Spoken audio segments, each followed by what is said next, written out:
I think we've got sound now. Have we? Hopefully. Hey guys, just checking that you guys can hear us. If you can hear us okay, send us a thumbs up or a heart or a smiley face, or just say, yep, we've got sound.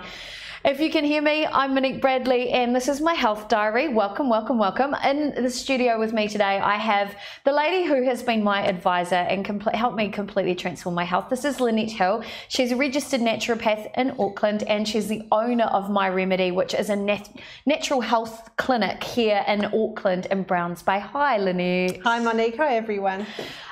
I thought today, as if you guys have been following these shows, I've decided to open up my health diary, and I thought today we could talk about something that's actually quite topical at the moment, something I've seen on your Facebook page as well, and I really wanted to ask you guys if you tried it, and ask you about kind of the nuts and bolts about it. So you guys all know I've transformed my diet, I've transformed my health, I've changed a lot of what I eat. It's helped me lose a whole lot of weight, and most importantly, my gut is better, my brain is better, my mental health is better, everything's changed, and it all comes down to the nutrition I put into my body. Now, one of the big things I've seen on your Facebook page is this thing called the blood type diet, and I went to your website as well, myremedy.co.nz, and on your website this one article about blood typings had like 115 shares or something like that, so it seems really topical. So I thought I'd ask you, what is the blood type diet? Okay, so it's such a strange thing for me to say, is that it's actually not a diet. It's just a hypothesis. It's a theory, and it was put forward in a book called Eat Right for Your Blood Type. It's really, really old, and it's been around, and it's been, you know, some people love it and some people are trying to debunk it. But I've looked at it with my normal logical mind, where I go, well, you know, there's got to be something in it. And so what it's hypothesizing is that there are 4 blood types. Yep. Why? Oh, yeah. a good question. Why? I don't know. Exactly. Why aren't we all just the same blood type? That's a good point. So, yeah. So it takes something fairly significant to change anything about the human species or any species. And for the blood types to change, there's got to be something to it. So what they've sort of noticed is the things that will change things are genetic mutations. So, you know, as we're breeding, things are changing. One of the biggest thing that will mutate something is disease, so infectious diseases. Yep. So the O type and the B type historically have been more resistant to malaria, so it says something about their genetics. And so it looks, so what the theory is that for each blood type there's been a really different diet and environment that has existed for a long time, while that community's been very, you know, staying put in one area. And of course now it's a bit sort of contentious because we've all moved out of Africa and, you know, up north. I know my ancestry hails back, like being Māori, I believe my ancestry is Asian as well. Yes. And yet on my other side, my ancestry, my European ancestry comes from like England and Ireland and that sort of part of the world. So I'm like, we're like soup. I'm a hybrid. So I'm Scottish and Italian, so I like really nice things, but I don't want to pay for them.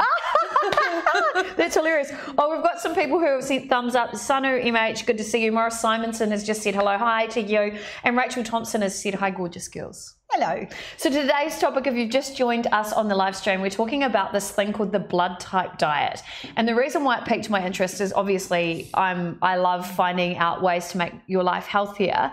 And it's been going off on your Facebook page and on your website as well. So, okay, so to recap, so our genetic makeup, so where we hail from genetically in the world, can potentially affect what blood types we are.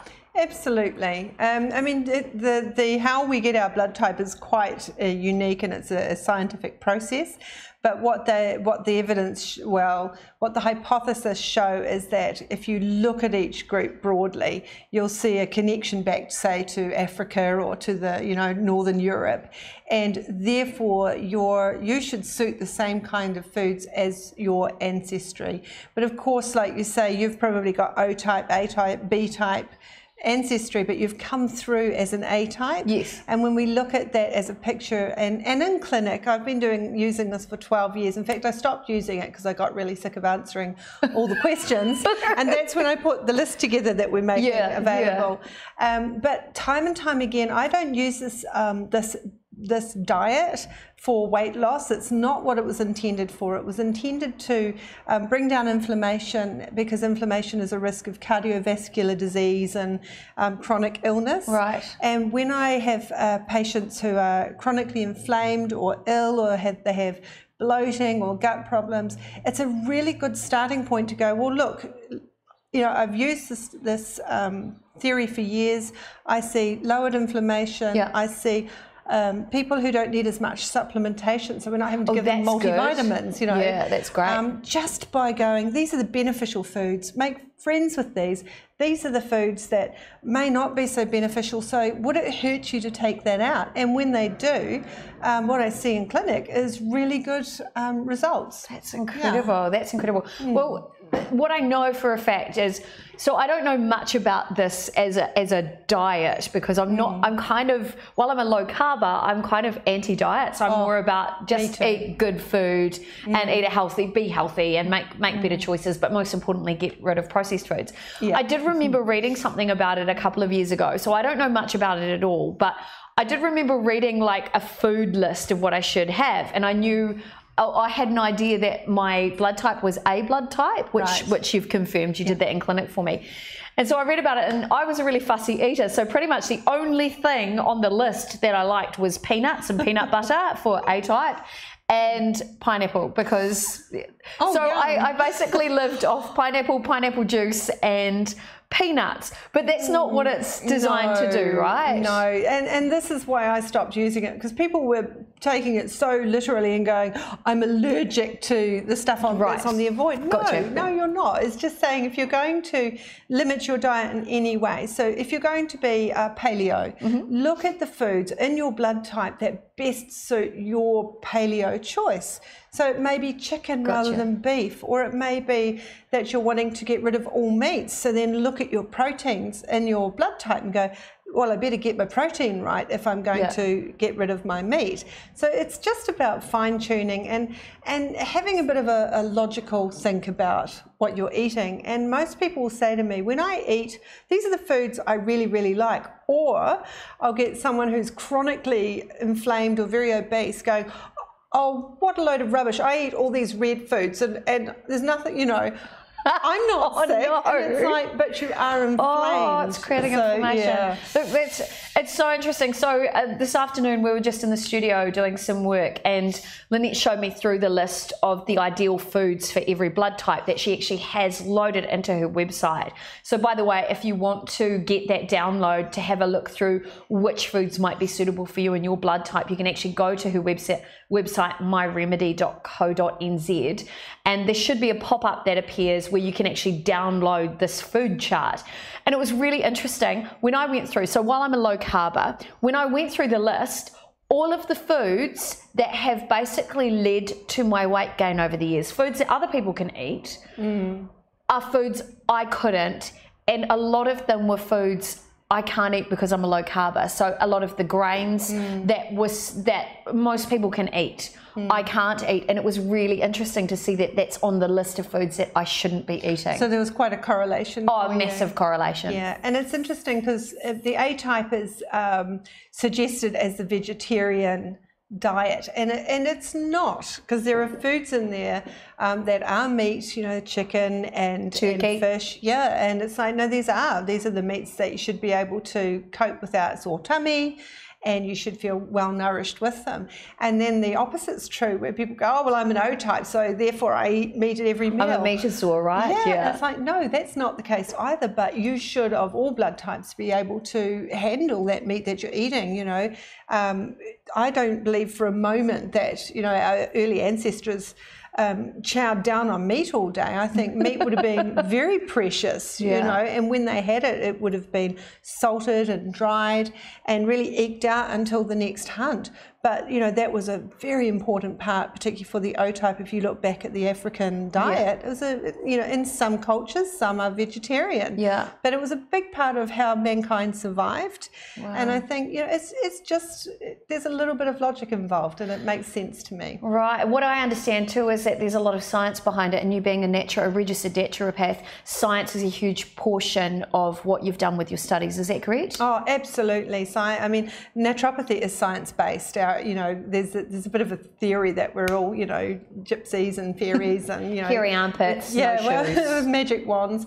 But no, I mean, we look at the anatomy and physiology, and we look at everything to do with the human body. So it's got to be based in science. So just looking at the news feeds, I see our producer and director, which is Pete Ward, that online guy. He has shared a link to where you can actually download the food list. So if you're interested in finding out more about the blood type way of living, really, isn't it? And the foods that might be complementary to your blood type or might cause a little bit of inflammation, you can download that from the website. He shared the link in all of those news feeds. So wherever you're watching this, make sure you head to the website and have a look, because you never know, if you're feeling a little bit of discomfort, maybe you're getting a little bit of bloating. I know for a fact, I'm going to share with you guys, I know for a fact that when I eat too much red meat, I do have digestive problems. I get a little bit you know, my gut kind of lets me know that it's not entirely happy. And interestingly enough, a lot of my family are the same blood type as me, and they have all the same genetic that problems. Would make sense, wouldn't it? Right. So yeah, it is really interesting. It's definitely a good read. And the blog article on Lynette's website is